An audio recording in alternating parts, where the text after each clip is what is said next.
Hi friends, नमस्कार। मेरा नाम गुरुदत्त है। आज हम आपको बताने वाले हैं इंग्लिश का पार्ट ऑफ स्पीच। काफ़ी दिन बाद हम वीडियो डाल रहे हैं अपना, और चैनल का नाम है G&T educational and motivational video. Channel को सब्सक्राइब करिए, लाइक करिए एंड दोस्तों में अपने शेयर करिए। Thank you. आज आपको हम बताने वाले हैं पार्ट ऑफ स्पीच में प्रोनाउन। उसके पहले एक पंक्ति हो जाए जिसमें देखा जाए कि बात किया जाता है कि प्रभु उस आपको उससे बेहतर देते हैं जितना आपका लेते हैं। तो सदैव प्रभु में विश्वास रखिए, हरि में विश्वास रखिए और अपने दिनचर्या को सही ढंग से सुचारू रूप से प्रतिदिन स्टार्ट करिए। Thank you. तो आज हम आपको बताने वाले हैं फ्रेंड्स प्रोनाउन। प्रोनाउन क्या है फर्स्ट स्टेप में, ठीक। तो प्रोनाउन पार्ट ऑफ स्पीच का एक महत्वपूर्ण टॉपिक है। इसका हिंदी होता है सर्वनाम। सर्वनाम का मतलब ये होता है फ्रेंड्स कि किसी भी व्यक्ति, वस्तु, स्थान जो भी होते हैं, अगर उनको हम हटा के उनको किसी के द्वारा संबोधित करें तो वहाँ पे हमारा ये प्रोनाउन सिस्टम मतलब कि यूज होता है। कहने तात्पर्य है, हम आपको रटी रटाई चीज़ें आपको नहीं बताना चाहते हैं, थोड़ा अलग बताएंगे।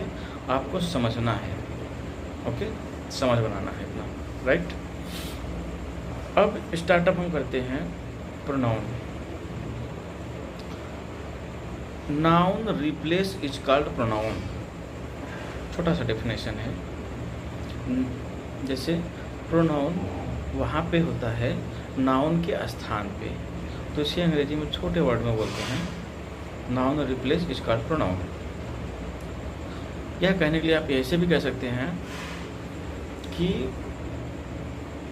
Pronoun does not come with noun. इसका मतलब ये है कि प्रोनाउन जो है वो नाउन के साथ कभी नहीं आता है। पहली चीज़, इतना आपका कंसेप्ट क्लियर हो जाना चाहिए, क्योंकि हमारा मेन मोटो है फ्रेंड्स कि आपका कंसेप्ट क्लियर कराना।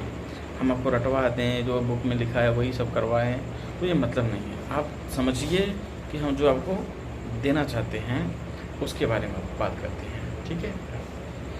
अगर देखा जाए तो नॉर्मल में किसी भी व्यक्ति के नाम को, अगर उसका नाम है पंकज, राहुल, श्यामू, कुछ भी, तो अगर हम नहीं जानते हैं तो मुझे कि वह एक लड़का है, ही इज ए बॉय, उसको यहाँ बुलाओ, ठीक।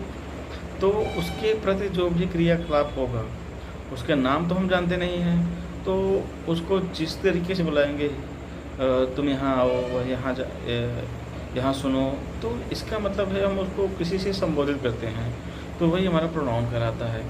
तो प्रोनाउन में 3 प्रकार का जो है हम यूज करते हैं, जो प्रोनाउन होते हैं। जैसे कि आपका सिंगुलर प्रोनाउन होते हैं, एक होता है प्लूरल प्रोनाउन। सिंगुलर प्रोनाउन में होता है ही, सी, इट, दे।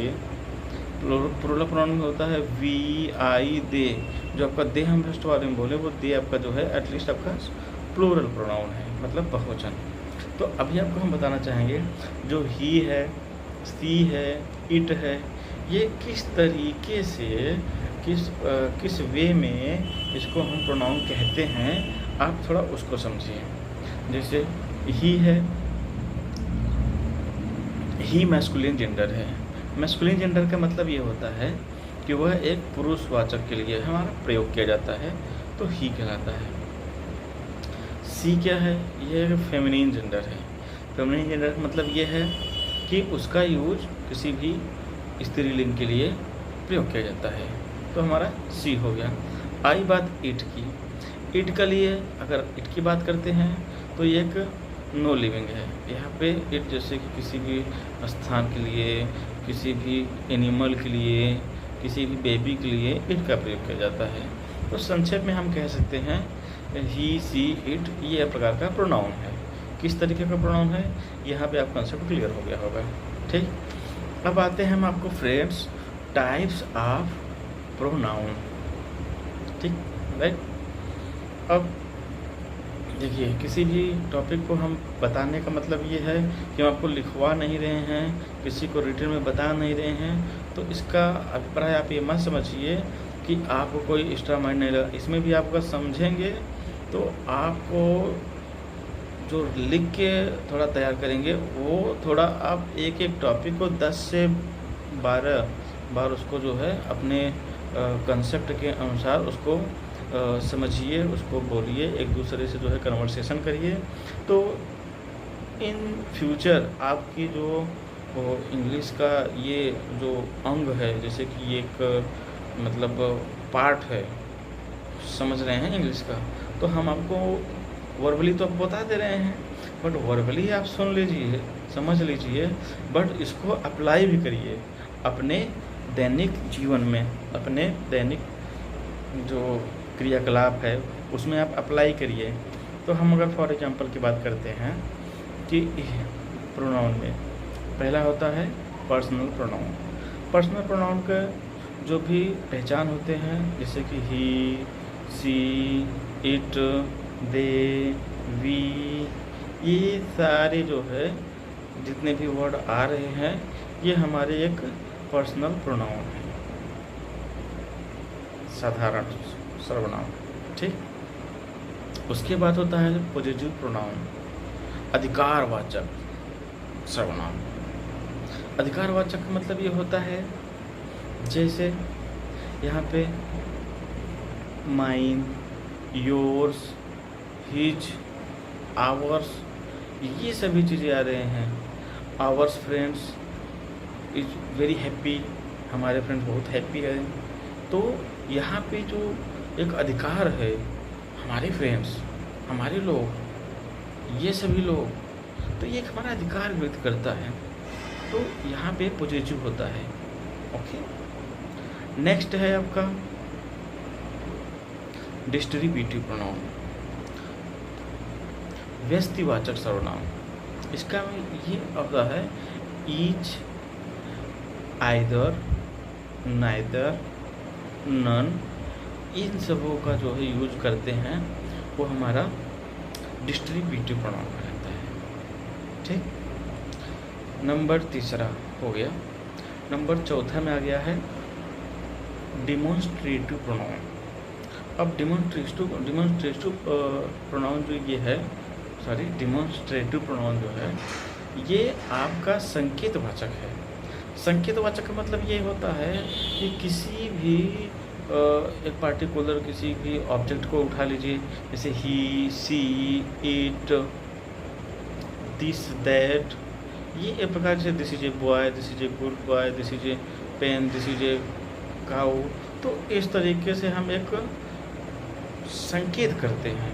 तो यहाँ पे ये डिस्ट्रीब्यूटिव प्रोनाउन होता है, राइट। हम आपको बताते जा रहे हैं, बट इसको आप अप्लाई करिएगा वन बाई वन करके आप इसको अप्लाई करते जाएंगे ना, तो आपका कॉन्सेप्ट भी क्लियर होता जाएगा और आपको दोबारा पढ़ने की जरूरत नहीं पड़ेगी। आप हमेशा जो है इसे माइंड में अपना माइंड सेट अपना बना लेंगे ऐसा कि आपको दैनिक जीवन में आप इसका जो है यूज भी करेंगे और जो है समझ जाएंगे भी, बोलते बोलते समझते समझते आपको समझ में आ जाएगा। ठीक, पांचवा आता है आपका रेसिप्रोकल प्रोनाउन। रेसिप्रोकल प्रोनाउन का मतलब ये होता है ये कि रेसिप्रोकल प्रोनाउन का तात्पर्य ये है कि पारंपरिक वाचक सर्वनाम। पारंपरिक वाचक सर्वनाम से तात्पर्य ये है कि इसका सिर्फ दो ही यूज होता है, एक होता है ईच एंड अदर, एक होता है वन एंड अदर। तो दैनिक जीवन कहते हैं each and other, one and other, ये हमारा एक टॉपिक है, इसको हम रेसिप्रोकल प्रोनाउन कहते हैं। और इसको दैनिक जीवन में कम से कम 5 वर्ड जो है आप इसको ध्यान से जो है देखेंगे और इसको ध्यान से बनाएंगे, और उसको कम से कम उसको रिपीट करके एक दूसरे को वहाँ पे यूज़ करेंगे तो ये आपका प्रोसीजर कंप्लीट हो जाएगा और आपको माइंड सेट में बन जाएगा कि आपका तैयार भी हो जाएगा। आप बोलते रहेंगे प्रतिदिन ना, तो उस हिसाब से जो है इसका यूज़ भी कर सकते हैं। Thank you. नेक्स्ट चलते हैं हम लोग। नेक्स्ट जो चलते हैं ये रिफ्लेक्सिव प्रोनाउन नेक्स्ट पॉइंट पे है। तो रिफ्लेक्सिव प्रोनाउन का ये तात्पर्य है, ये निजवाचक सर्वनाम होता है। निजवाचक सर्वनाम का मतलब ये होता है कि अगर देखा जाए तो हम जैसे ये मैं हूँ, माई सेल्फ, वे सब हैं, himself, herself, themself, ourself. तो ये सभी जो प्रतिक्रियाएं होती हैं ये आपका रिफ्लेक्सिव प्रोनाउन कहलाता है। यहाँ पे आपको इसको बोलते हैं निजवाचक सर्वनाम। और दूसरा होता है आपका इसी में एम्फैटिक प्रोनाउन। तो एम्फैटिक प्रोनाउन जो होता है यहाँ पे ये दबाववाचक सर्वनाम होता है।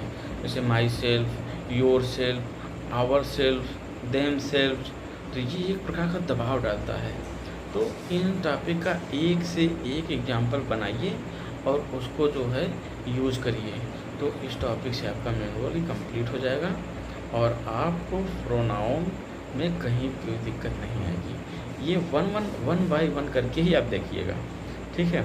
नेक्स्ट है स्टूडेंट्स रिलेटिव प्रोनाउन, मतलब संबंधवाचक सर्वनाम। तो संबंधवाचक सर्वनाम का मतलब ये होता है कि फॉर एग्जाम्पल में देखेंगे तो यहाँ पे जैसे हु, हुज, हूँ, वेयर, तो ये फैमिली आते हैं। मतलब कि इस प्रकार के जो वर्ड आते हैं ये संबंधवाचक सर्वनाम के अंतर्गत आते हैं। तो इस टॉपिक से हम कम से कम 2-3 वर्ड बनाते हैं और बना के उसको यूज़ करते हैं, तो हमारा माइंडसेट भी क्लियर हो जाएगा और हमको एक लाइफ टाइम के लिए हमारे माइंड में पैकअप हो जाएगा, मतलब कैच हो जाएगा, ठीक। उसके बाद सेकंड ऑप्शन आपका हो गया इनडेफिनिट प्रोनाउन। ये होता है अनिश्चयवाचक सर्वनाम, ठीक। तो अनिश्चयवाचक सर्वनाम के तात्पर्य यह है कि यहाँ पे जैसे नोबडी, समबडी, एनीबडी, नन, ठीक है, एनीवन, नो वन, ये सभी अनिश्चयवाचक सर्वनाम के अंतर्गत आते हैं और इनका एक एक यूज अच्छे से आप करिए और आपको ये समझ में आ जाएगा कि ये आपका इंडेफिनिट प्रोनाउन है। लास्ट वाला 10वां नंबर है आपका इंटरोगेटिव प्रोनाउन। इसका हिंदी होता है प्रश्नवाचक सर्वनाम।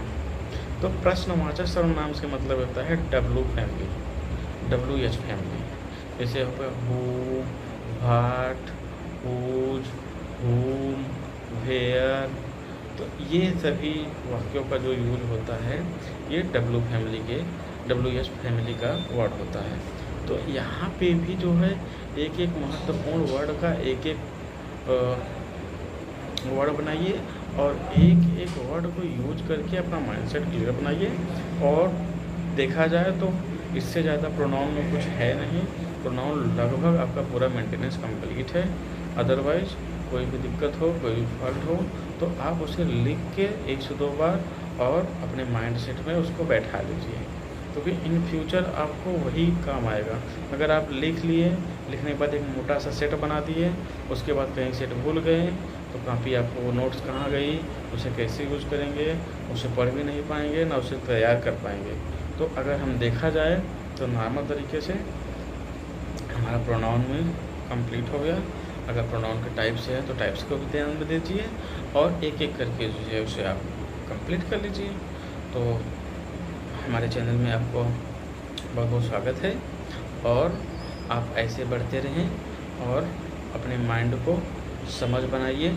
माइंड में जो भी है उसे समझ बनाइए और समझ बना के अपने दैनिक जीवन में उसका यूज करिए और यूज करते करते अपने माइंड सेट में उसे अच्छे से बैठा लीजिए, ताकि आपको फ्यूचर में कभी भी कोई वर्ड अगर आपको लगे तो ऐसा तभी होता है कि प्रैक्टिस, जितना आप प्रैक्टिस बोल के करेंगे, समझ के करेंगे, ज़रूरत पड़ी तो आपको राइटिंग में भी करिए। तो इस सिचुएशन से आपका पार्ट ऑफ स्पीच हो गया कंप्लीट। ठीक, मिलते हैं अगले वीडियो में जो हमारा आएगा। ये वीडियो का यहाँ पे हम एंड करते हैं। Thank you so much. Thank you all of you.